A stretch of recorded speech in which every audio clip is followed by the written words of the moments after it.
Welcome to our Bible study. We are doing a series study of the book of Acts according to Dr. Luke. We are now in chapter 26, verses 12 to 32, and our topic is about a bold and blameless testimony. Our messages are products of more than 50 years of continuous study of the Word of God, theological researches, and personal convictions. Let's read our scriptural text. Acts chapter 26, verses 12 to 32. These are long verses. Please follow me in the reading of the text. Verse 12. On one of these journeys, I was going to Damascus with the authority and commission of the chief priests. 13. About noon, King Agrippa, as I was on the road, I saw a light from heaven, brighter than the sun, blazing around me and my companions. 14. We all fell to the ground, and I heard a voice saying to me in Aramaic, Saul, Saul, why do you persecute me? It is hard for you to kick against the goads. 15. Then I asked, Who are you, Lord? I am Jesus, whom you are persecuting. The Lord replied. 16. Now get up and stand on your feet. I have appeared to you to appoint you as a servant and as a witness of what you have seen and will see of me. Okay, so verses 13 to 16 will be our key verses. 17, I will rescue you from your own people and from the Gentiles. I am sending you to them.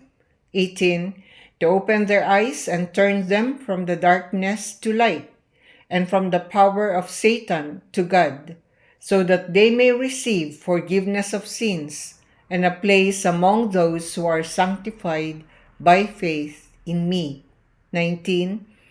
So then, King Agrippa, I was not disobedient to the vision from heaven. 20. First to those in Damascus, then to those in Jerusalem and in all Judea, and then to the Gentiles. I preach that they should repent and turn to God and demonstrate their repentance by their deeds. 21. That is why some Jews seized me in the temple courts and tried to kill me. 22. But God has helped me to this very day, so I stand here and testify to small and great alike. I am saying nothing beyond what the prophets and Moses said would happen. 23. That the Messiah would suffer, and as the first to rise from the dead would bring the message of light to his own people and to the Gentiles. 24. At this point, Festus interrupted Paul's defense.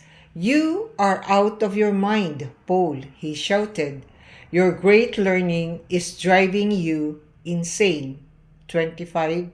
I am not insane, most excellent Festus, Paul replied.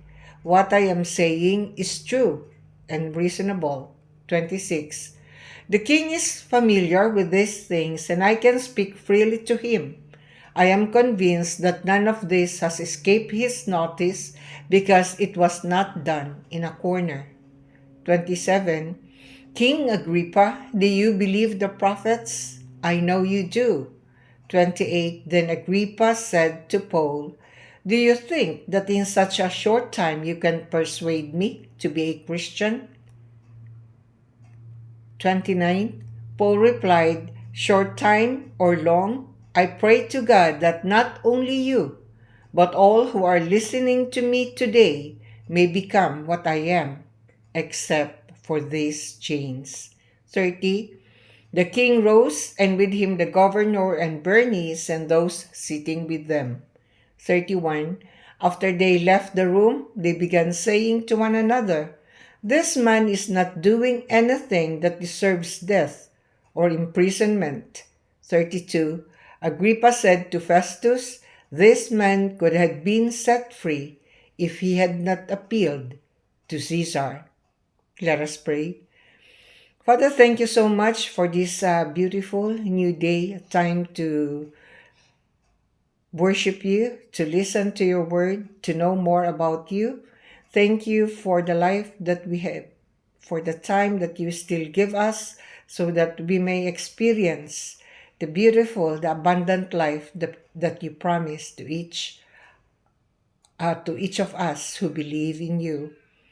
Father, thank you also for your word, for your promises in your word, for the inspiration of the apostles, and for all the things that you have given to sustain us, not only physically, but also spiritually.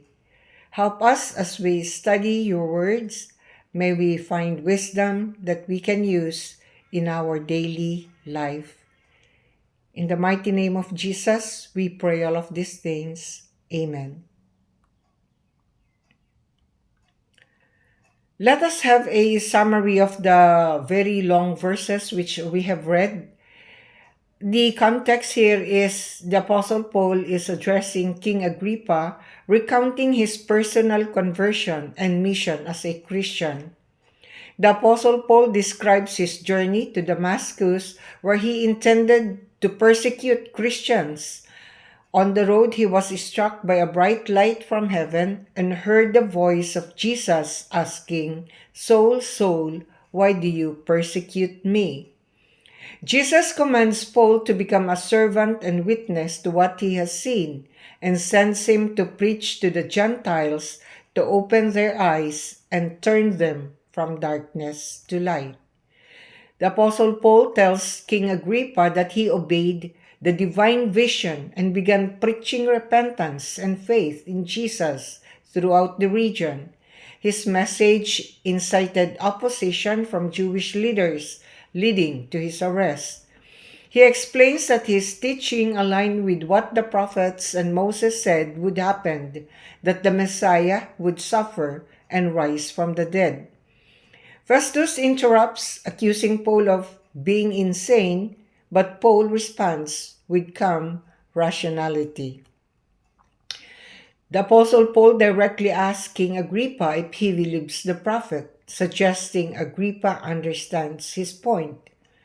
King Agrippa remarked, "Do you think that in such a short time you can persuade me to be a Christian?" Paul passionately states that he wishes everyone listening would share his beliefs, except for his chains.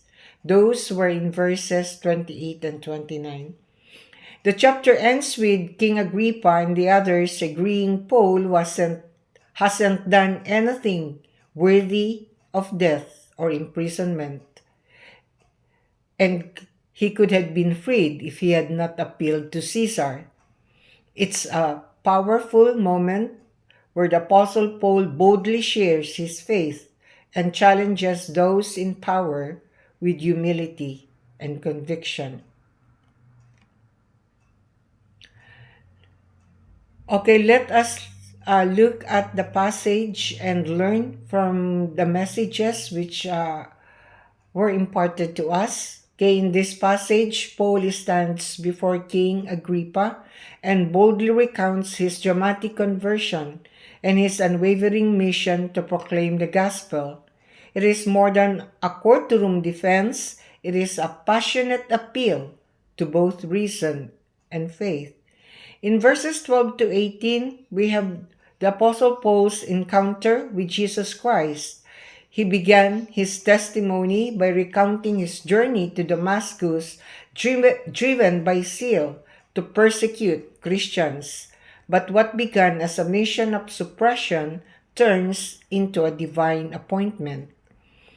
A light from heaven blazes around him, and he hears Jesus speak, "Saul, Saul, why do you persecute me?" Jesus identifies himself and commissions the Apostle Paul to become a witness to both Jews and Gentiles, turning people from darkness to light and from the power of Satan to God. This moment illustrates that transformation often comes through confrontation with truth.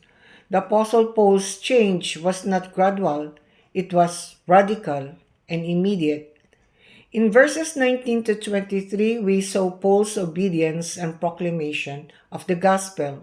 The Apostle Paul declares he was obedient to the heavenly vision. He preached repentance, forgiveness, and faith in Christ, first locally and then in other places.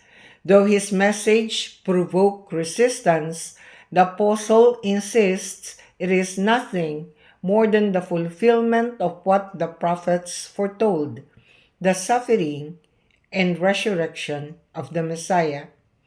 Faithfulness to a divine calling may invite opposition, but it also brings clarity, purpose, and boldness.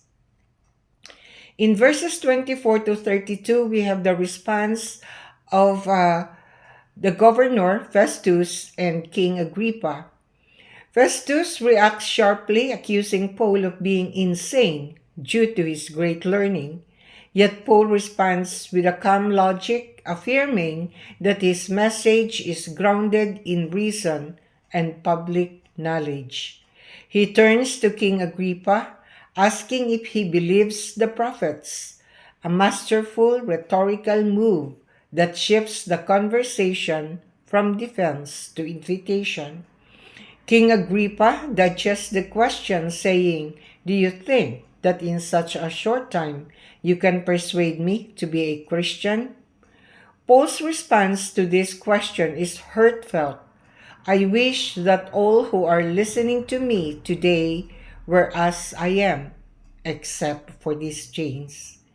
Even in chains, we see the apostles Paul's passion is contagious.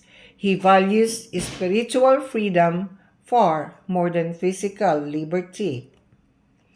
In verses 30 to 32, King Agrippa and all those sitting with them found no reason for the imprisonment nor death of the Apostle Paul.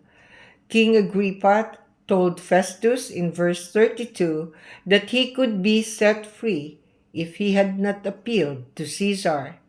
The Apostle Paul testified and he was found blameless.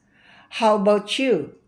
Can people find you blameless when you testify?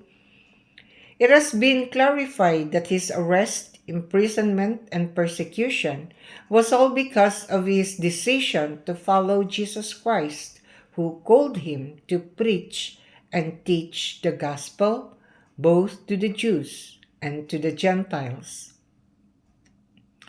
Our scriptural text encourages believers to share their testimony even in difficult circumstances. The testimony of the Apostle Paul pointed to us that personal walk with God, when combined with scriptural truth, is a powerful tool in God's hands for the declaration of the gospel.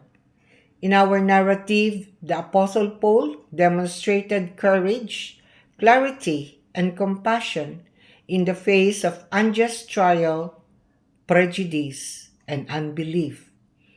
Let us imitate the Apostle Paul in his bold declaration of the gospel. Amen. God bless everyone.